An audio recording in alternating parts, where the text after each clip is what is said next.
హృదయపూర్వక వందనాలు చెల్లించుకుంటున్నాం. స్థానిక సువార్తలు కృష్ణయ్య గారు అలానే జాన్ గారు కూడా నా హృదయపూర్వక వందనాలు చెల్లించుకుంటున్నాం. ఒక చిన్న ప్రార్థన చేసుకొని మనం వాక్య భాగంలోకి వెళ్దాం. పరలోక మందున గొప్ప దేవుడైనా ప్రేమ గల తండ్రి, ఈ పరిశుద్ధ నామానికి వందనాలు చెల్లించుకుంటున్నాం నాయన.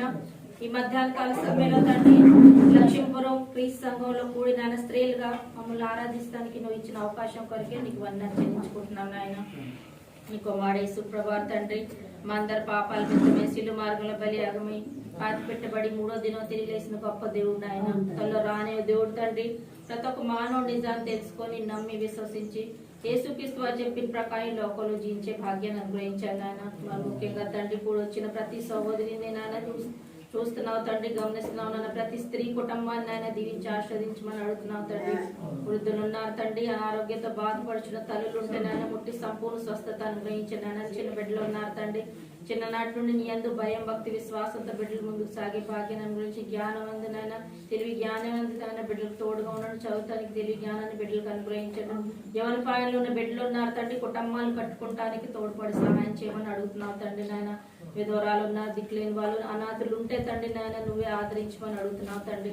ఇప్పుడు నాయన స్త్రీలుగా నాయన మేము కొద్ది నిమిషాలు తండ్రి మేము వాక్య భాగంలోకి వెళ్తుంటే నాయన ఇప్పుడైతే నేను ఏదైతే ఇక్కడ మాట్లాడబోతున్నా నా సొంత మాటలు కావు నాయన, నీ తండ్రి నా ద్వారా ఈ బిడ్డలతో నాయన నువ్వు ఏదైతే ఈరోజు మాట్లాడాలనుకున్నావో అదే మాట్లాడుతున్నావు, అదే మాటలు పడికే భాగ్యాన్ని అనుగ్రహించమని అడుగుతున్నావు తండ్రి. కూడా వచ్చిన ప్రతి బిడ్డ కుటుంబాన్ని దీవించి ఆశ్రదించమని, ఈ ఆరాధన అంతా సక్రంగా నాయన ఆది నుండి అంతం వరకు నీ ఆధిపత్యంలో ఉంచుకోమని తలో రాని యేసువారి పేట అడిగి పెట్టుకుంటున్నాం తండ్రి. మరోసారి అందరికి వందనాలు తండ్రి. సరే, ఇందాక అయ్యగారు చాలా విషయాలు చెప్పారు యేసుక్రీస్తు వారి గురించి కదా. అసలు యేసుక్రీస్తు వారి లోకంలోకి ఎందుకు వచ్చారమ్మా? యేసుక్రీస్తు వారు ఈ లోకంలోని పాపుల్ని వెతికి రక్షించడానికి ఈ లోకంలోకి యేసుక్రీస్తు వారు వచ్చారు. ఒకసారి యోహాను సువార్త 3:17 మరొకసారి చదవండి. ఇందాక అయ్యగారు మనకు చదివించారు కదా, మీరు ఒకసారి ఎవరైనా చదవండి అమ్మా. యోహాను సువార్త 3:17 ఇందాక అయ్యగారు కూడా మనకు చదివించారు. మళ్ళీ ఒక వాక్యం చదువుతాం. దేవుడు లోకం 3:17 ఒక్కటే అమ్మ. 17 లోకము తన కుమారుడి ద్వారా రక్షణ పొందుటకే గాని లోకమునకు తీర్పు తీర్చుటకు దేవుడు ఆయనను లోకంలోకి పంపలేదు. ఇక్కడ పాపుల్ని వెతికి రక్షించడానికి పంపించి ఉన్నాడు. అయితే చూడండి, ఇంకో మనం ఇక్కడ అంతా పాపుల కొరక ఈ లోకంలో పాపులు వెతికి రక్షించడానికి వచ్చారు. అయితే దేవుని అనుగ్రహించే మనం పొందుకుంటున్నామా లేదా? దేవుని మన అందరూ పాపులు చేశాం కాబట్టి దేవుని అనుగ్రహించి పొందలేకపోతున్నాం. ఒకసారి అమ్మ చదవండి, రోమీలు 3:23 చదువుతున్నామా. రోమీలుకి రాసిన పత్రిక 3:23 చదవండి. 23 చదవండి అమ్మా. ఏ భేదము లేదు, అందరూ పాపము చేసి దేవుడు అనుగ్రహించు మహిమను పొందలేకపోవచ్చున్నాం. చూడండి అమ్మా, ఇక్కడ చక్కటి మాటలు. అంటే మనం అనుకుంటున్న పాపులు అంటే ఎవరు పాపులు అని అంటే అందరము పాపులు కాబట్టి దేవుడు అనుగ్రహించిన మహిమని పొందలేకపోతామని మనకి ఇక్కడ వాక్యం సెలవిస్తుంది. అయితే చూడండి, మనము అంటే మరి ఎలా మనం పాపులు మనం రక్షించబడతామని అంటే ఆయన యందు విశ్వాసము నమ్మకం ఉంచితే అప్పుడే మనం మళ్ళీ ఆఖరికి మనకి ఏం చేయాలంటే యేసుక్రీస్తు వారి పేట బాప్తిసం తీసుకోవాలి, నిత్య రాజ్యంలోకి వారసులు అవ్వాలని అంటే అప్పుడే మనం రక్షించబడతాం. నీతిమంతులు లేరు, ఒక్కరు లేరు, అందరూ పాపం చేసి దేవుని అనుగ్రహించిన పొందలేకపోతున్నామని అక్కడికి తెలుసుకుంటున్నాం. అందుకే అంటారు చూడండి, మాకు అవసరం లేదు, మాకైతే దేవుని వాక్యం తెలిసిన విశ్వాసంలో అంటే అలా కాదు. మన ప్రతి ఒక్కరి కొరకి మనం అందరము దేవుడు యేసుక్రీస్తు వారి నామంలోనే మనం జీవించాలి. విశ్వాసంతో ఉంటేనే అప్పుడు నిత్యరాజ్యంలో పరలోకాలకు మన వారసులు అవుతాం. అయితే చూడండి, పాత నిబంధనలో అనేక స్త్రీలు ఉన్నారు. పాత నిబంధనలో ఉన్న స్త్రీలకి భక్తి ఉంది కానీ రక్షణ లేదు. ఎందుకనంటే వాళ్ళు యెహోవా దేవుని ఆరాధించేవాళ్ళు, వాళ్ళు భక్తి చేసేవాళ్ళు, వాళ్ళ క్రియలు, వాళ్ళ సంస్కారాలు అలాంటి యూదుల్లో ఉన్నారు కదా అనేక స్త్రీలు. మనం చూస్తాం చూడండి, సారమ్మ కూడా విశ్వాసంగా ఉంది. అదేవిధంగా మనం చూస్తాం చూడండి, హన్నా గారు ప్రార్థన చేశారు. హన్నా ఎందుకు అంటే మనం గుర్తు చేసుకుంటామంటే ఆమెకి సంతానం లేదు. ఆమె దేవాలయంలోకి వెళ్లి ఆమె విశ్వాసంతో ప్రార్థన చేసినప్పుడు దేవుడు ఆమెకి సంతానం కలుగు చేశారు. అంటే వీళ్ళు భక్తి కలిగి ఉన్నారు కానీ వాళ్ళకి రక్షణ అనేది లేదు. అలానే మనం చూస్తాం చూడండి, రూత్ ఏం చేసింది, తన అత్తని అద్దుకొని, నయోమి గారిని అద్దుకొని తన జనామని, ఆమె మోయాబ్ దేశరాలు అంటే అన్ని జాతులలో నుండి వచ్చిన ఒక స్త్రీ రూతు. తర్వాత ఆమె ఏం చేసింది, వాళ్ళ నయోమిని అన్నాడు. నయోమి ఎవరిని ఆరాధించేవారు? ఆమె యెహోవా దేవుడిని ఆరాధించారు వాళ్ళ అత్త. అయితే ఆమె అత్తను చూసి కోడలు నేర్చుకుంది. అయితే ఆమె రూత్ గారు కూడా అలానే వాళ్ళ అత్త ద్వారా విశ్వాసంలోకి వచ్చింది. తర్వాత మనం ఎస్తేర్ రాణి గురించి చూస్తాం. ఎస్తేర్ రాణి ఆమె చాలా, ఆమె తల్లిదండ్రులు కూడా లేరు. ఎస్తేర్ రాణికి తల్లిదండ్రులు లేరు, కానీ ఒక రాణిగా అంటే దేవుడు యెహోవా దేవుడు ఆమెను ఎలా దీవించాడంటే తల్లిదండ్రులు లేని ఒక బిడ్డని దీవించి ఒక రాణి స్థానంలోకి కూర్చోబెట్టాడు. ఆమె కూడా యెహోవా దేవుడిని ఆరాధించేవాళ్ళు. వాళ్ళు తన ప్రజల కోసం, తన జనాలను రక్షించుకోవడానికి ఆమె ఏం చేసింది, తన చెల్లికత్తలతో 3 దినాలు 3 రాత్రులు ఉపవాస ప్రార్థన చేసింది. వీళ్ళందరూ ఏంటనంటే భక్తి ఉంది కానీ వాళ్ళకి రక్షణ లేదు. ఎందుకంటే యేసుక్రీస్తు వారు వచ్చినాకే ప్రతి ఒక్కరి స్త్రీకి రక్షణ అనేది, స్త్రీ గాని పురుషుడు గాని ప్రతి ఒక్కరికి రక్షణ అవసరం. కాబట్టి యేసుక్రీస్తు వారి ద్వారానే నేనే మార్గం సత్యము జీవము అయి ఉన్నానని యేసుక్రీస్తు వారు చెప్తున్నారు. కాబట్టి రక్షణ యేసుక్రీస్తు వారి ద్వారానే మనకి ఉందని మనం ఇక్కడ తెలుసుకుంటున్నాం. అయితే ఇందాక నేను చెప్పిన ఈ స్త్రీలందరూ పాత నిబంధన, మరి కొత్త నిబంధనలో కూడా కొంతమంది స్త్రీలు ఉన్నారు కదా, వాళ్ళు ఎలా రక్షింపబడ్డారు? అనేక స్త్రీలు మనం కొత్త నిబంధనలు చూస్తాం చూడండి. మరి అయితే యేసుక్రీస్తు వారి పాదాల దగ్గర ఉండి తను చెప్పే మాటలు విన్నది. మాట అయితే ఏం చేసింది, విస్తారమైన పని పెట్టుకుని తను ఉత్తమమైన దాన్ని పోగొట్టుకుంది. అలానే మనం కొత్త నిబంధనలు అనేక స్త్రీలు చూస్తాం. లూదియా అనే స్త్రీ కూడా, లూదియా అనే స్త్రీ ఏంటనంటే ఫిలిపి పట్టణంలో, తుయితీరా అనే పట్టణంలో అపోస్తుల కార్యం 16వ అధ్యాయంలో మనం చదువుతాము. ఇప్పుడు చదవడం అవసరం లేదు, సమయం లేదు కాబట్టి. అక్కడ పౌలు గారు వాక్య పరిచయం చేయడానికి వచ్చారు. అంటే పౌలు గారు దండయాత్రలు చేసినప్పుడు అనేక ప్రాంతాలను తిరిగేవాళ్ళు సువార్త ప్రకటించడానికి. పౌలు గారు కూడా అంతకు ముందు జీవితం ఆయన చాలా షౌలుగా క్రైస్తవులు హింసించడం అలా చేసేవారు. ఎప్పుడైతే దైవదర్శనం వచ్చిందో పౌలు గారిని పట్టుకున్నారో, ఆయన పౌలుగా షౌలు నుండి పౌలుగా మారినప్పుడు అనేక ప్రాంతాలకు వెళ్లి సువార్త ప్రకటించేవారు. అలా ఒక ప్రాంతానికి వెళ్ళినప్పుడు కొంతమంది స్త్రీలు నది తీరాన కూర్చొని అక్కడ అంటే కూర్చొని వాళ్ళు దేవుని గురించి మాట్లాడుకుంటున్నారు. ఒక తీరాన్ని కూర్చొని అప్పుడు పౌలు గారు అక్కడికి వెళ్ళినప్పుడు ఆయనకి వాళ్ళకి యేసుక్రీస్తు వారి గురించి సువార్త చెప్పి ఉన్నారు. అప్పుడు ఆ సువార్త చెప్పినప్పుడు వాళ్ళల్లో ఒక స్త్రీ అనే లూదియా అనే ఒక స్త్రీ హృదయము తెరవబడింది. అప్పుడు హృదయం తెరబడినప్పుడు ఆమె ఏం చేసింది, కుటుంబ సహితంగా బాప్తిసం తీసుకుంది. ఆమె రక్షింపబడినప్పుడు ఆమె ఆ రక్షణ ఆమె వరకే ఉంచుకుందా? లేదు. ఆమె ఏం చేసింది, కుటుంబ సహితంగా కుటుంబంతో సహా కూడా ఆమె అందరూ కలిగి వాళ్ళు బాప్తిసం తీసుకున్నారు. ఆ తర్వాత ఆమె ఏం చేసింది, దైవజనుల్ని వాళ్ళ కుటుంబంలోకి ఆహ్వానించుకుంది. అంటే మా దగ్గరికి రండి మీరు దైవజనులు. ఈ రోజు ఆతిథ్యం అనేది అంటే స్త్రీలుగా మనం ఏం చూస్తున్నాం అని అంటే మనకి రక్షణ విశ్వాసమే కాకుండా దైవజనులను ఆదరించే ఆతిథ్యం కూడా అవసరం. మనం ఎంతమంది దైవజనులను ఆదరిస్తున్నాం? కుటుంబ ప్రార్థనలు పెట్టుకొని ఆరాధిస్తున్నాం. దైవజనులు అంటే మనకి అభిమానం, గౌరవం ఉందా? ఎందుకంటే వాళ్ళు సువార్త పనులు ఉన్నారు కాబట్టి వాళ్ళు దేవుడు మనకి వాళ్ళ మంచిగా ఆదరిస్తే దేవుడు మనల్ని దీవిస్తాడని ఇక్కడ మనం లూదియా ద్వారా తెలుసుకుంటాం. ఆమె అక్కడ దైవజనులు ఆహ్వానించి ఆమెకు వాళ్ళకి ఆతిథ్యం అనుగ్రహించింది. ఈ రోజులు కూడా చాలా మంది అలా చేస్తున్నారు. కొంతమంది ఏంటంటే తప్పిపోతున్నారు. వాళ్ళ బంధువుల మిత్రులకి ఎక్కువ సమయం ఇస్తున్నారు, దైవజనులకి తర్వాత సమయం ఇస్తున్నారు. అలాంటి వాక్యానుసారంగా దైవజనులు కూడా ఆతిథ్యం ఇవ్వాలని మనం ఈ సంఘటన ద్వారా, లూదియాకి జరిగే సంఘటన ద్వారా మనం తెలుసుకున్నాం. అయితే నేను ఈ రోజు లూదియా గురించి నేను చెప్పట్లేదు, కానీ నేను చెప్పాలని అంటే ఒక ఆమె కూడా రక్షణ పొందది. ఆమె ఎలా అని అంటే వాక్యం విన్న ద్వారా రక్షణ పొందింది కాబట్టి ఈ మాట మీకు తెలియపరచడానికి నేను చెప్పాను. మనం ఈ రోజు తెలుసుకునే స్త్రీ ఎవరనంటే స్వయాన యేసుక్రీస్తు వారు మాట్లాడిన స్త్రీ. అంటే యేసుక్రీస్తు స్వయాన్ని ఈ స్త్రీతోనే మాట్లాడారు. ఇందాక నేను చెప్పిన స్త్రీ లూదియాతో ఎవరు మాట్లాడారు? పౌలు గారు వాక్యం బోధిస్తుంటే ఆమె రక్షింపబడ్డది.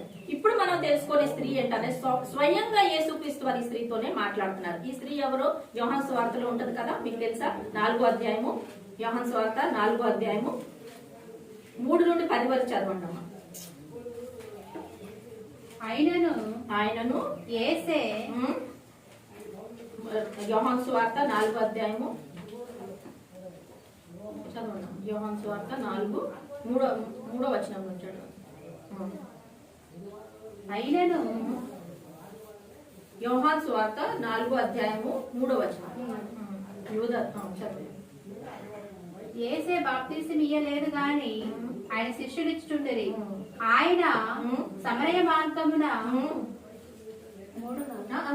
చదువుతా ఉన్నాము 10 వరకు చదువు. సమరయ మార్గమున వెళ్ళవలసి వచ్చెను కనుక యాకోబు తన కుమారుడైన యేసోపుకిచ్చిన భూమి దగ్గరనున్న సమరయలోని సుకారను ఒక ఊరికి వచ్చాను. సుకారాన్ని ఒక ఊరికి వచ్చాను. అక్కడ అక్కడ యాకోబు బావి ఉండెను. యాకోబి బావి ఉండెను. గనుక గనుక యేసు ప్రయాణము వలన యేసు ప్రయాణం వలన అలసి ఉన్న రీతినే అలసి ఉన్న రీతినే ఆ బావి వద్ద ఆ బావి వద్ద కూర్చుండెను. కూర్చుండెను. అప్పటికి ఇంచుమించు ఇంచుమించు 12 గంటలాయను. 12 గంటలాయను. సమరయ స్త్రీ ఒకతే నీళ్లు చేదుకొన్నట్టుకు అక్కడికి రాగా యేసు నాకు దాహము ఇమ్మని ఆమెను అడిగెను. ఆయన శిష్యులు ఆహారము కొనుటకు ఊరిలోకి వెళ్ళి ఉన్నది. ఆ సమరయ స్త్రీ యూదుడవైన నీవు సమరయ స్త్రీ అయిన నన్ను దాహముకి ఇమ్మని ఎలాగో అడుగుచున్నావు ఆయనతో చెప్పెను. ఏలయనగా యూదులు సమరయులతో సాంగత్యము చేయరు. అందుకు యేసు నీవు దేవుని వరమును నాకు దాహముకి ఇమ్మని నిన్ను అడుగుచున్న వాడు ఎవడో అది ఎరిగి ఉంటే నీవు ఆయనను అడుగుదువు. చాలమ్మా. చూడండి, ఇక్కడ మనం ఒక స్త్రీ గురించి తెలుసుకుంటున్నాము. ఆమె సమరయ స్త్రీ. అయితే ఇక్కడ యేసుక్రీస్తు వారు యూదా దేశం నుండి గలిలయ ప్రాంతానికి వెళ్తున్నారు. అయితే ఆ మధ్యలోనే సమరయ దేశం అని మనం తెలుసుకుంటున్నాం. సమరయ అనే ప్రాంతం ఉంది మధ్యలో. అయితే దేవుడి ప్రణాళిక ఆ ప్రాంతంలోనికి యేసుక్రీస్తు వారు నడిచి వెళ్లాలని ఉంది కాబట్టి యేసుక్రీస్తు వారు అక్కడ ఆ ప్రాంతానికి వచ్చినప్పుడే యేసుక్రీస్తు వారికి దాహం వేసింది. దాహం వేసినప్పుడు యేసుక్రీస్తు వారు ఏం చేశారు? ఒక బావి దగ్గర కూర్చున్నారు. ఆ బావి ఎవరిది? యాకోబ్ది. మన వీళ్ళు అంటే ఇజ్రాయెల్ జనాంగం మనకు తెలుసు కదా, 12 గోత్రాలు యాకోబు నుండే వచ్చాయి. యాకోబు కుమారులే 12 గోత్రాలు. అయితే ఆ యేసేపు అనే చిన్న కుమారుడికి యాకోబు ఆ స్థలం ఇచ్చాడు. అక్కడే బావి కూడా తవ్వించబడి ఉంది. అయితే ఆ బావి దగ్గర యేసుక్రీస్తు వారు వచ్చి కూర్చున్నప్పుడు అక్కడ ఎవరు వచ్చారు? సమరయ స్త్రీ అక్కడికి వచ్చింది. ఆమె ఏ టైంకి వచ్చింది? చూడండి, మధ్యాహ్నం టైం అప్పుడు వచ్చింది. ఆ సంగతి మనం ఎందుకు మధ్యాహ్నం టైం వచ్చిందో అది తర్వాత మాట్లాడుకుందాము. కానీ ఇక్కడికి వచ్చినప్పుడు మనం ఇక్కడ ఏం చూస్తున్నామంటే, సహోదరి చదివినప్పుడు సమరీయులకి యూదులకి వాళ్ళకి ఏముంటదంటే సాంగత్యము ఉండదు. ఎందుకనంటే యూదులు వాళ్ళంతట వాళ్ళు అగ్రకులము, మేము గొప్ప వాళ్ళు అని చెప్పుకుంటారు. కానీ సమరీయులు ఏంటనంటే వాళ్ళు తక్కువ కులం వాళ్ళు. అంటే వీళ్ళు వాళ్ళకి అంతకుముందు ఇప్పుడు ఉందో లేదో గ్రామాలలో కానీ పాతకాలంలో చూడండి, అగ్రకులం వాళ్ళు చిన్న కులం వాళ్ళ దగ్గర వాటర్ నీళ్ళు తీసుకుంటే తాగేవాళ్ళు కాదు. దూరం నుండి ఇట్లా చెంపు పడితే ఇట్లా పోసేవాళ్ళు. అంటే వాళ్ళు ముట్టుకొని ఇచ్చేవాళ్ళు కాదు. అంటే మేము అగ్రకులము, మేము బ్రాహ్మిన్స్, మేము రెడ్డిస్, అంటే మేము కమ్మస్, అంటే మీరు చిన్న కులం వాళ్ళు, మీ దగ్గరకు మీరు మీకు అంటే మీ వాటర్ ఇస్తే మేము తీసుకోము. అలా ఉండేది కదమ్మా. పాత కాలంలో అలా ఉన్నాయి కదా. ఇప్పుడైతే అలా చేస్తున్నారు, నాకైతే తెలియదు. కానీ అప్పుడు అయితే యేసుక్రీస్తు వారి ఈ కులాలు, ఈ మతాలన్నీ, ఈ ఆచారాలన్నీ తెంపిబడవయ్యాలనే ఆ సమరయ స్త్రీని నీళ్ళు అడిగారు. ఎవరన్నా అసలు సమరయ స్త్రీని అడుగుతారా నీళ్ళు? ఆ యూదులు అసలు ముట్టుకోరు. ఆ సమరీలు అక్కడ ఆ ప్రాంతాల్లోకి వస్తున్నారు అని అంటే దూరం వెళ్ళిపోతారు. అంటే కుల విశేషత ఇక్కడ యేసుక్రీస్తు వారు తెంపివేశాడు. అంటే అందరూ సమానమే. ఏ జాతి ఒక కులం, అగ్ర కులం గాని తక్కువ కులం గాని కాదు. అందరూ దేవుని దృష్టిలో సమానమే. రక్షణ అందరికీ అవసరమే. స్త్రీ అయినా పురుషుడు అయినా ప్రతి ఒక్కరికి సమానమని యేసుక్రీస్తు వారి ద్వారా మనం ఇక్కడ తెలుసుకుంటున్నాం. అలాగే ఆ సమరయ స్త్రీని ఏమంటున్నాడు? నేను దప్పికున్నానని, నాకు దాహం వేస్తుంది అని అంటే ఆమె ఏమంటుంది? నువ్వు యూదుడు కదా అయ్యా, నేను సమరయని, నా చేతితో నువ్వు ఎట్లా తాగుతావు?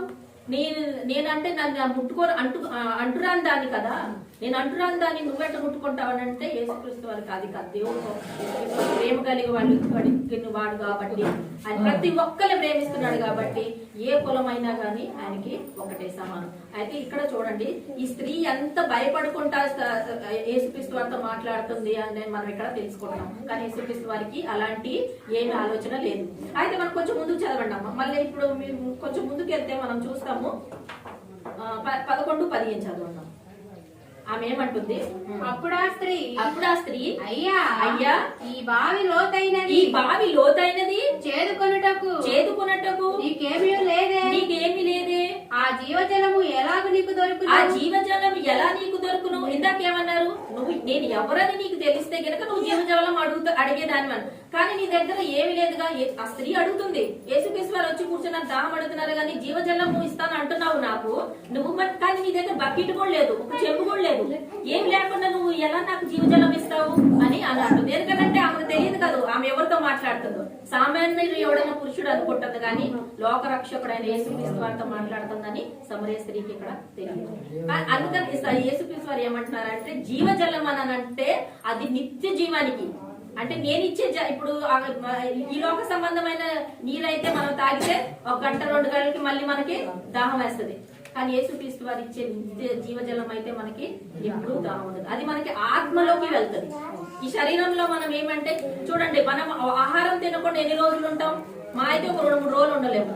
వాటర్ తాగి నీళ్ళు తాగకుండా కూడా ఒక 2 రోజుల కంటే ఎక్కువ ఉండలేము. ఆ తర్వాత మనకి ఖచ్చితంగా మళ్ళీ మనకి ఆహారం కావాలి, నీరు కావాలి. కానీ మనకి ఆత్మిక ఆహారం గాని ఆత్మిక జలం గాని యేసుక్రీస్తు వారు ఇస్తుంటే అది మనకి నిత్యానికి ఉండదు. ఎప్పుడు పరలోక రాజ్యంలోనికి మనకి అది మన ఆత్మలోనికి వెళ్ళిపోతుంది. కాబట్టి ఆత్మ ద్వారా మనకి జీవజలం యేసుక్రీస్తు వారు ఇక్కడ మనకి ఇవ్వడానికి, స్త్రీగా ఈ స్త్రీకి ఇవ్వడానికి దేవుడు ఇష్టపడుతున్నాడు. యేసుక్రీస్తు వారు స్వయంగా. కొంచెం ముందుకు చదవండి అమ్మా. చదువుతున్నారు 11-15 చదవండి. 15 వరకు చదివేసి తానును తన కుమారులను పశువులను ఈ బావి నీళ్లు త్రాగి మాకు ఇచ్చిన మన తండ్రి అయిన యాకోబు కంటే నువ్వు గొప్పవాడివా? యాకోబు కంటే నువ్వు గొప్పవాడివా ఏమంటుంది? మా పితరులు తండ్రులు ఇక్కడ ఆరాధన చేశారు, వాళ్ళకంటే నువ్వు గొప్పవాడివా అని ప్రశ్నిస్తుంది. చదువు అని ఆయన అడిగెను.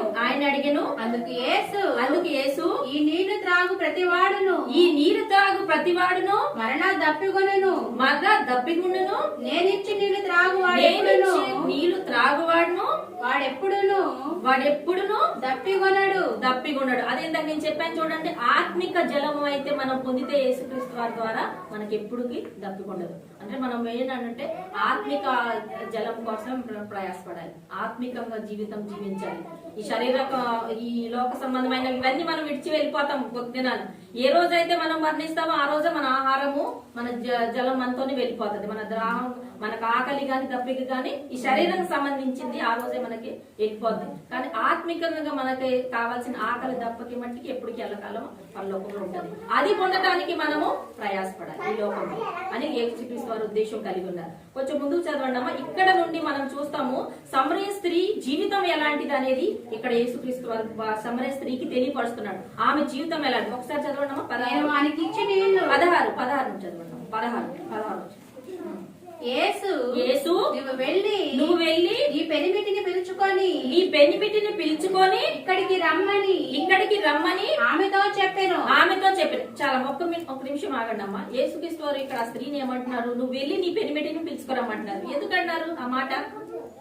యేసుక్రీస్తు వారికి ఈ స్త్రీ గురించి అంతా తెలుసు కదా, ఆమె జీవితం గురించి తెలుసుగా. అయినప్పటికీ యేసుక్రీస్తు వారు ఎందుకని అంటున్నారని అంటే ఈమె సమాధానం చెప్తుందని యేసుక్రీస్తు వారికి తెలుసు. ఆమె పెమిటి ఎక్కడ ఉన్నాడో ఏం చేస్తున్నాడో ఫలానా. యేసుక్రీస్తు వారి దేవుడు, ఆయనకు అన్ని తెలుసు, సమస్తం ఎరిగిన వాడు. కానీ ఈమె ఏమి సమాధానం చెప్తుంది అనేది ఎదురు చూడటానికి ఈ ప్రశ్న వేస్తున్నాడు. చదువమ్మ కొంచెం ముందు చదువమ్మ. ఆ స్త్రీ నాకు పెనిమిటి లేడనగా యేసు ఆమెతో నాకు పెనిమిటి లేడని నువ్వు చెప్పిన మాట సరియే. నీకు ఐదుగురు పెనిమిటిలు ఉండిరి.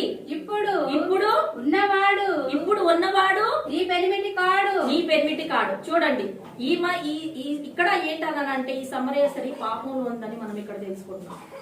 ఆల్రెడీ ఆమెకు 5 పెనిమిట్లు ఉన్నారు. 5 వివాహాలు చేసుకుంది. 5 భర్తలు ఉన్నారు. ఆ 5 భర్తలు కూడా పోగొట్టుకొని మళ్ళీ ఇప్పుడు ఉండే భర్త కూడా ఆమె భర్త కాడు. అంటే మనం ఈ రోజులలో చూస్తే లివింగ్ రిలేషన్ అని కొత్త వర్డ్ వాడతారు కదా. అంటే వివాహం కాకుండానే స్త్రీ పురుషులు పట్టణాలలో పాపము, వ్యభిచారము అలా వాటిలలో జీవిస్తున్నారు.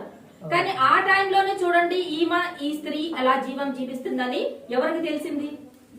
యేసుక్రీస్తు వారికి తెలుసు, అయినప్పటికీ అడుగుతున్నాడు నీ పెన్నిటిని పిలుచుకురావడం. ఎందుకనంటే ఆమె నోటితో ఆమె ఒప్పుకుంటుందా లేదా? అప్పుడు ఆమె అబద్ధం చెప్పిందా? చెప్పలేదు. అప్పుడు ఆమె నిజమే చెప్పింది. నాకు పెన్మిటి, నేను 5 పెన్మిట్లు చేసుకున్నాను, నేను 5 వివాహం చేసుకున్నా, ఇప్పుడు వాళ్ళు. అయితే ఆమె నోటితో ఒప్పుకుంది కాబట్టి ఇక్కడ యేసుక్రీస్తు వారు ఆమెకి సువార్త చెప్పడానికి, ఆమె పరలోక రాజ్యాన్ని గురించి చెప్పడానికి సిద్ధంగా ఉండి ముందుకున్నారు, వచ్చారు అని మనం ఇక్కడ తెలుసుకున్నాం. ఇంకొంచెం చదవండి. అప్పుడా స్త్రీ 19 వరకు చదవండి. అప్పుడా స్త్రీ అయ్యా అయ్యా నీవు ప్రవక్తవని గ్రహించుచున్నాను. ఎందుకనంటే చూడండి, గత జీవితం అంతా చెప్పేశాడు. ఎవరికైనా తెలుసు, ఎంతమంది దాచిపెట్టుకుని ఉంటారు. పాపంలో ఉన్నాను కానీ నేను పాపం చేస్తున్నానని చెప్పుకుంటారా? ఆ గతమైన పాప జీవితంలోనే జీవిస్తూ ఉంటారు. అయితే నేను ఇందాక ఒక మాట చెప్పాను చూడండి, మధ్యాహ్న సమయంలో వచ్చింది ఆ స్త్రీ. ఎందుకు వచ్చింది మధ్యాహ్న సమయంలో? అప్పుడు ఎవరు రారు బావి దగ్గరికి. వస్తే ఉదయాన్నం వస్తారు, లేకపోతే సాయంత్రం వస్తారు. మధ్యాహ్నం సమయంలో ఎవరు రారు కదా. ఎవరు రానప్పుడు అక్కడ దాక్కుంటూ వచ్చింది. ఎందుకనంటే ఆమె జీవితం అలా ఉంది కాబట్టి. ఎవరు వస్తే ఏమంటారు? అందరికి తెలుసు కదా ఈమె ఎంతమంది భర్తలతో ఉంటుంది, ఇప్పుడు ఉన్న ఆయన కూడా ఆమె భర్త కాదు, వేరే వాడికి భర్తను ఉంచుకుంది అని నిందలేస్తారు, అనేక మాటలు అంటారు అని ఆ భయానికి ఆమె ఏం చేసింది? మధ్యాహ్నం టైంలోకి వచ్చింది. ఆ టైంలో ఎవరు ఉండరని అప్పుడు నీళ్ళు తీసుకుంటానికి వచ్చింది. చూడండి, అందుకనే ఇక్కడ ఏంటనంటే దాగి ఉన్న జీవితాన్ని కూడా ఎంత మనం మొదట్లో చదివాం. పాపుల్ని ఎదిగి రక్షించడానికి ఈ లోకంలోకి యేసుక్రీస్తు వారు వచ్చారు కాబట్టి ఎక్కడున్నా పాపం, ఎక్కడున్నా పాపులు ఎక్కడున్నా దాక్కున్నా గానీ, పాతాళంలోకున్నా, భూలోకంలోన్నా, ఏ ప్రాంతంలో ఎక్కడ దాగినా గానీ పాపం మట్టికి దాగదు.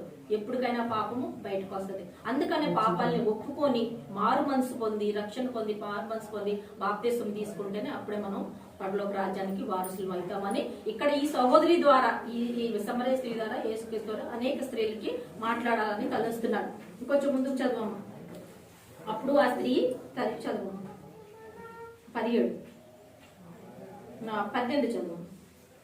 నీకు 5 పెనిమిట్లుండి 18 అయిపోయిందిగా, 20 నుండి చదువు. మా పితరులు ఈ పర్వతనమందు ఆరాధించిన గాని ఆరాధింపవలసిన స్థలము యెరూషలేములో ఉన్నదని మీరు చెప్పుదురని ఆయనతో అనగా యేసు ఆమెతో ఇట్లా నేను అమ్మా ఒక కాలము వచ్చుచున్నది ఆ కాలమందు ఈ పర్వతము మీదనైనను యెరూషలేములోనైనను మీరు తండ్రిని ఆరాధింపరు నా మాట నమ్ముము. చూడండి, ఇప్పుడు ఈ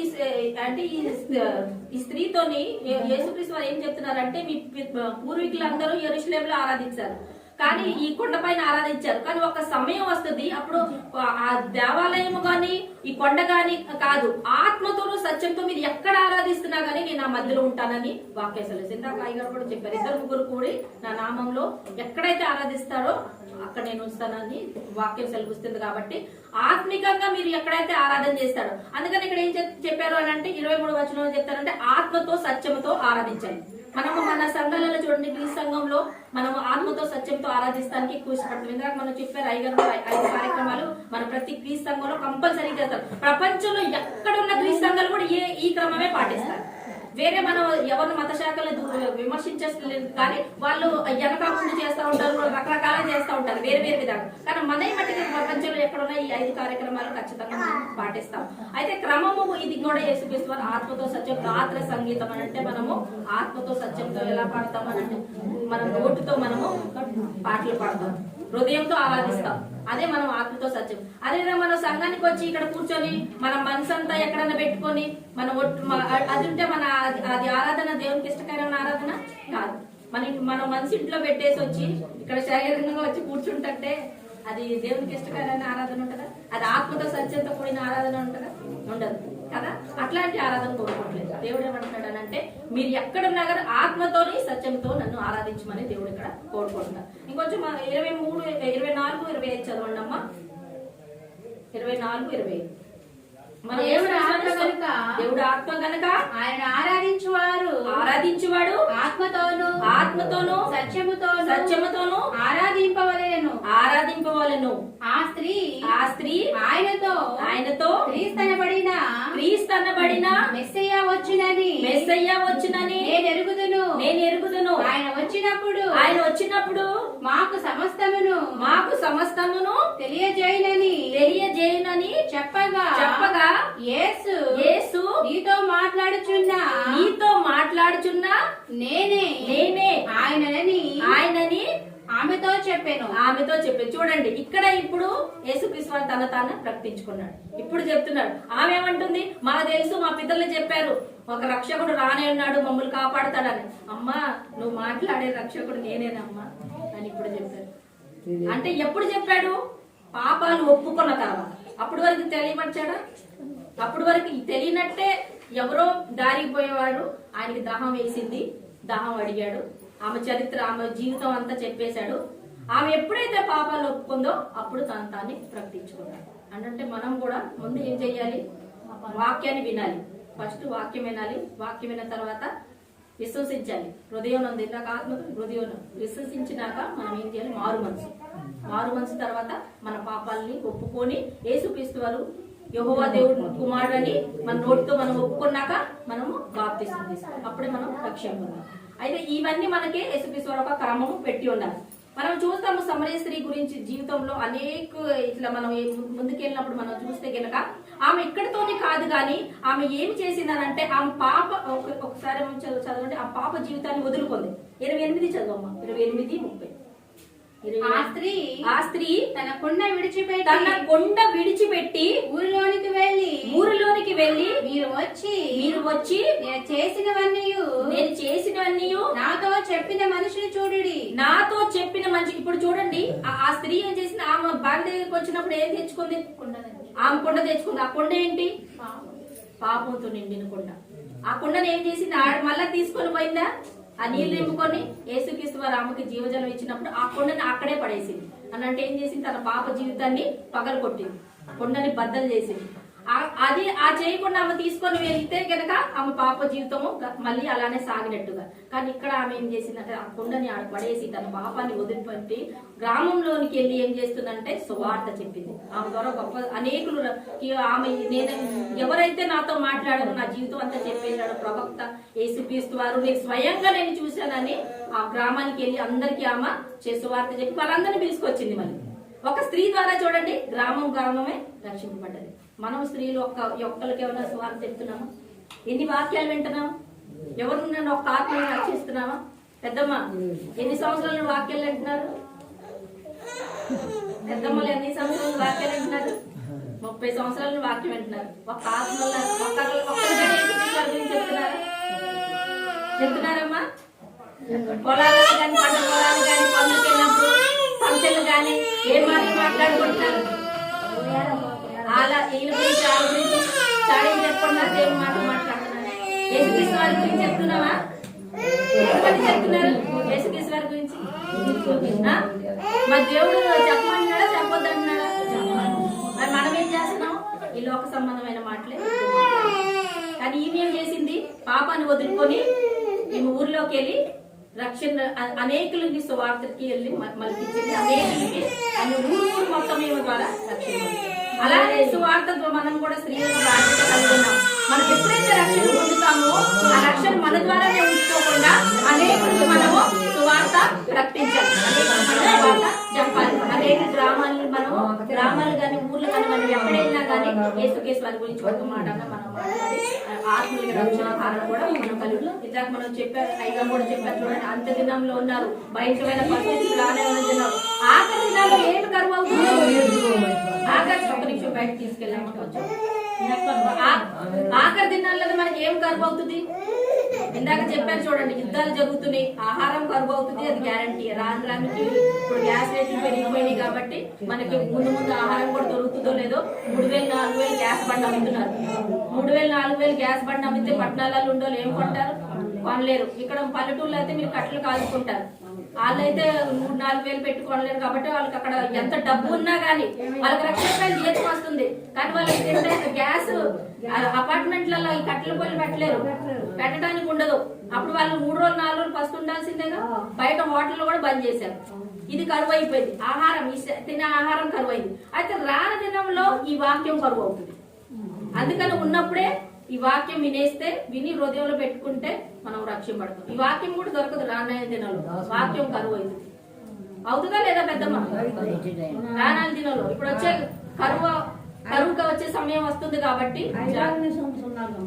మరి అందుకని ఇప్పుడు సమాజంలో చూడండి, యేసుక్రీస్తు వారు 24 అధ్యాయం మత్తయి సువార్త 24 అధ్యాయం ఏం చెప్తున్నాడు అని అంటే, అంత దినాలలో ప్రేమలు చల్లారిపోతాయి. ఒకరినొకరు అంటే పాపము, వ్యభిచారం, దొంగతనం ఇవన్నీ పెరిగిపోతాయి, ప్రేమలు కూడా చల్లారిపోతాయి. అవి కూడా మన కళ్ళారా చూస్తున్నాం. తల్లిదండ్రులకి ఐక్యత లేదు, భార్యాభర్తలకి ఐక్యత లేదు, బిడ్డలకి ఐక్యత లేదు, అన్నదమ్ములకి ఐక్యత లేదు, అక్క చెల్లెలకి ఐక్యత లేదు, తోటికోడలకి ఐక్యత లేదు. అన్ని ప్రేమలు చల్లారిపోయినా లేవా? అప్పుడులాగా ఉన్నాయా? ఎవరైనా తల్లిదండ్రులు మంచిగా చూసుకుంటున్నారా? లేకపోతే తల్లిదండ్రులు విడిచేసి వాళ్ళ జీవితాలు వాళ్ళే చూసుకుంటున్నారు? అలానే ఉన్నారు కదా. యేసుక్రీస్తు ముందే చెప్పారు, ఇది అంత్య దినాల్లో ఇది జరగబోతుంది, పాపం ఈ ప్రేమలు చల్లారిపోతాయి. కాబట్టి జాగ్రత్తగా మనము ఉండాలి. మనం జాగ్రత్తగా మనం నడవని స్త్రీలుగా ముఖ్యంగా మనం ఇవన్నీ నడుచుకోవాలని దేవుడు చెప్తున్నాడు. కాబట్టి వాక్యానుసారంగా మనం జీవిస్తాము, రక్షణ పొందుతాము, బాప్తిసం తీసుకుంటాము. అదే పెద్దమ్మ చెప్తున్నారు చూడండి, ఆమె ఎంతో అనుభవం కలిగి ఉన్నది, ఆ జీవితంలో అనుభవం కలిగి ఉన్నారు. కాబట్టి వాళ్ళు ఏం చెప్తున్నారు అని అంటే, పెద్దలు మన వృద్ధులు కూడా, వాళ్ళు కూడా ఇప్పుడు వృద్ధులు కూడా చాలా మంది వాళ్ళు అదంటే మనం చెప్పలేము, కానీ కొన్ని ప్రాంతాల్లో తాగి తూలి ఇలాంటి పనులు చేస్తున్నారు. పెద్దలు కూడా, స్త్రీలు కూడా. అది చేయటం మంచిదమ్మా? మీరు తాడి ఏమంటారు మీరు ఇక్కడ తాగొచ్చా? మరి తాగుతున్నారా? మరి అది పాపం జీవితం. మరి ఇప్పటికి ఎన్ని సంవత్సరాలు, మరి ఎప్పుడు రక్షణ పొందుతారు? గుడికి వస్తున్నారు కానీ అదే జీవితంలో ఉన్నారు. అది ఎవరి స్త్రీలు అయితే భర్తలకు తెలియకుండా పాపాలు చేస్తున్నారు. అది కూడా కరెక్టేనా? చేయకూడదు కదా. దేవుడు చెప్తున్నాడు. ఇప్పుడు సమరయస్త్రీని ఎట్ట పట్టుకున్నాడు? అలానే దేవుని దగ్గర వచ్చి వాక్యం వింటే గనక పాపాలను ఒప్పుకొని ఆ పాప జీవితం మానుకొని మనం విశ్వాసంతో ముందుకు సాగితే అప్పుడే మనం పరలోకంలో స్థానం. అక్కడ 2 స్థానాలు ఉన్నాయి, ఒకటే కాదు, పరలోకమే కాదు, ఇంకోటి ఏముందమ్మా? ఒకటి పరలోకం ఉంది, ఇంకోటి నరకం ఉంది, అగ్నిగుండం. అక్కడ అగ్ని ఆరదు, గురువు చావదు. అక్కడ పోవటానికి మనం ఇష్టపడతామా లేకపోతే పరలోకం? అయితే అక్కడ ఆధార్ కార్డు లాగా ఉంటది మనం చేసిన క్రియలు. అక్కడ ఆధార్ కార్డు చూపించుకోవాలి కదా పరలోకం. అప్పుడు అంటే ఆధార్ కార్డు ఏముంటది? మన పేరు ఊరు అన్ని ఉంటాయి, మన క్రియలు కూడా ఉంటాయి దాంట్లో.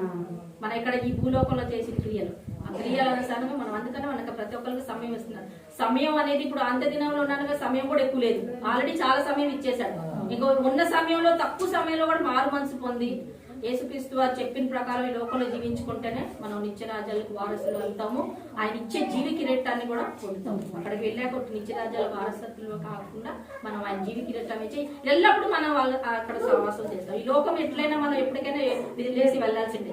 ఎల్లకాలం ఏడు ఉంటామా? కానీ ఎల్లకాలం మన స్థానం ఎక్కడుంది? పరలోకంలో దేవునితో సహవాసం చేయాలి. కాబట్టి ఈ లోకంలోనే మనము విశ్వాసంతో ప్రారంభం. అందుకనే ఇన్ని ఆరాధనలు ఇవన్నీ లోకంలో చాలా మంది అంటారు, ఏంటి అదే పని మీరు దేవుడు అంటున్నారు అని అంటే, మూర్ఖులు అన్ని వాళ్ళకి తెలియదుగా, వాళ్ళకి తెలియదు ఎందుకు ఆరాధన అంటారు. అదే కదా, వాళ్ళకి తెలియదు కాబట్టి అలా మాట్లాడాలి. కానీ తెలిసిన వాళ్ళు మనం ఏం చేయాలి? యేసుక్రీస్తు వారి గురించి ఇతరులకి చెప్పాలి. అప్పుడు దేవుడు మన దీవెనలో ఉంటుంది. అవి మనము తెలుసుకొని ప్రతి ఒక్క స్త్రీగా మనం ముందుకెళ్ళాలి. ఎవరైనా స్పెషల్ సాంగ్ పాడతారో ఒక 5 minutes టైం ఇస్తాం. ఎవరైనా స్పెషల్ సాంగ్ ఇద్దరు కలిసి పాడండి. తర్వాత నేను క్లోజింగ్, ఎవరికన్నా అమ్మకి క్లోజింగ్ ప్రేయర్ ఇస్తాం. పాడమ్మ తొందరగా ఒక స్పెషల్ సాంగ్. వందనాలు. ఎంత బాగుందో తల్లి. కొంచెం సాంగ్ పాడండి.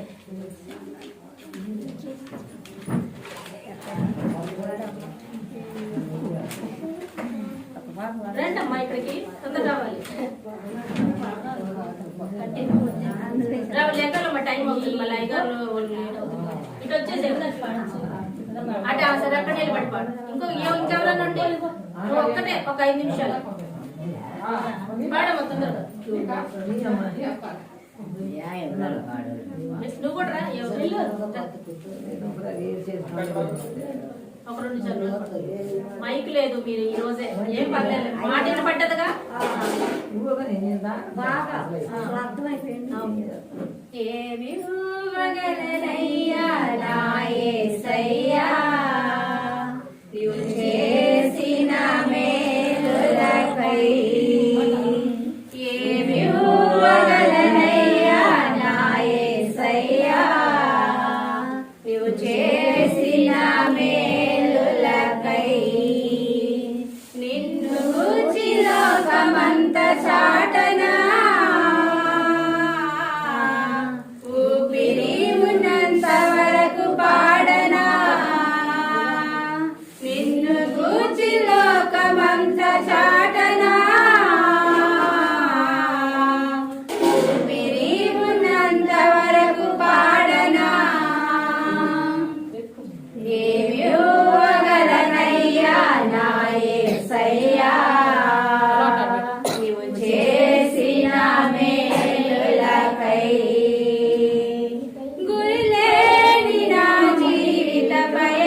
దేవుడవు మదిలేక తిరుగుచున్న నన్ను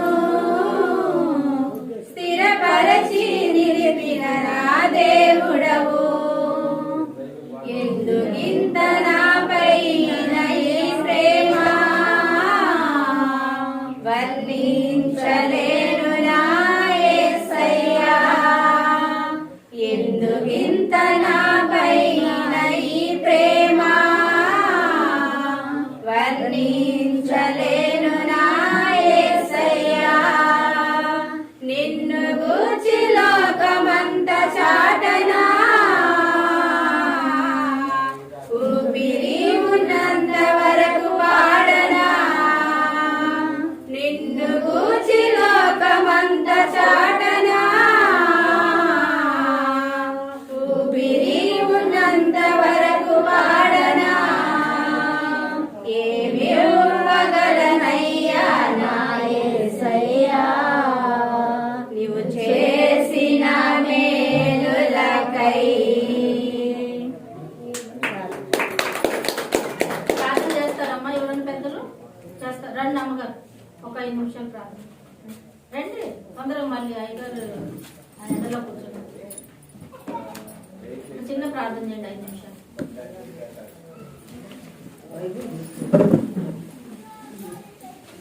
ఇప్పుడు రెండు ముందుకు వచ్చేసాను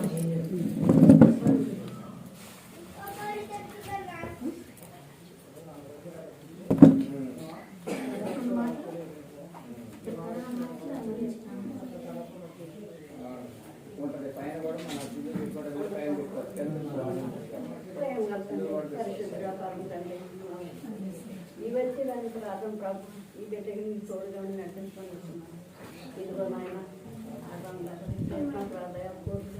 నుంచి వారి ప్రయాణాలంతా నీ తోడుగా ఉండి ఇక్కడ రక్షించిన ఆయన మాకు మీ పవిత్రమైన మాటలు సత్యమైన మాటలు నేను గ్రహించుకొని నాయన ప్రభా నీ బిడ్డలుగా నడుపుకోవడానికి నాయన మాకు ఈ యొక్క సమయం నుంచి అవుతుంది అలాగే తండ్రి నేను ప్రార్థన చేస్తున్నాను నీ ప్రార్థన తప్ప మిమ్మల్ని నడుచున్నాను ఒకవేళ తప్పుగా ఉంటే క్షమించిన అలాగే తండ్రి ప్రభా ఇదిగో నాయన కృష్ణ గారు ఈ యొక్క సంఘానికి వచ్చిన ఆయన ఎంతో బాధపడి ఎంతో నడుపుకుంటూ ప్రభా ఎంతో దిగుగా వెళ్ళిపోతుంటే ఎంతో బాగా ఆయన రాబట్టుకుంటున్నారు ఆయన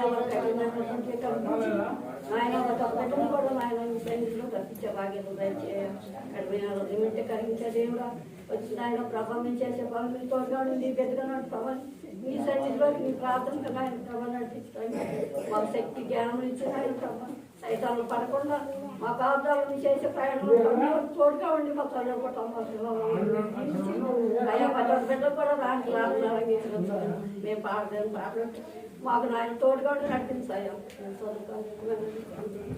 అయ్యా ఈ ప్రార్థన చేస్తాను నీళ్ళు జీవించాను అయ్యా మరి తిరిగి నాయన ఈ అమ్మగారు తొట్టులో కుటుంబం నాయన వాళ్ళు ప్రయాణాలు అలాగే మేము ఆయన మీ మాట ప్రార్థనలో ఆయన ప్రకృతి ఎప్పుడు మేము వచ్చి అంగీకరించి మేము నడిపిస్తాం ఆయన ప్రభా వాళ్ళ శక్తి జ్ఞానం అనారోగ్యం పెట్టిన జీవించి బలపరచగలని వారి ప్రయాణిస్తూ విషయాన్ని ప్రార్థన మనం అమ్మా ఇంకా మీ ఊళ్ళో మీ చుట్టుపక్కల వాళ్ళకి చెప్పి ఆలయంలో నడిపించుకోవాలమ్మా ప్రతి ఒక్కరికి బాధ్యత కలిగి ఉంది ఓకేనమ్మా చెప్పండి సో అంతేగా మనకు సమయం లేదు కాబట్టి ఒక 6 గంటల మంది వాళ్ళు రక్షించబడ్డారు చెప్పాలండి నడిపించండి చెప్పి అయ్యగారు ఈసారి దేని చిత్తం అయితే స్త్రీలు కూడా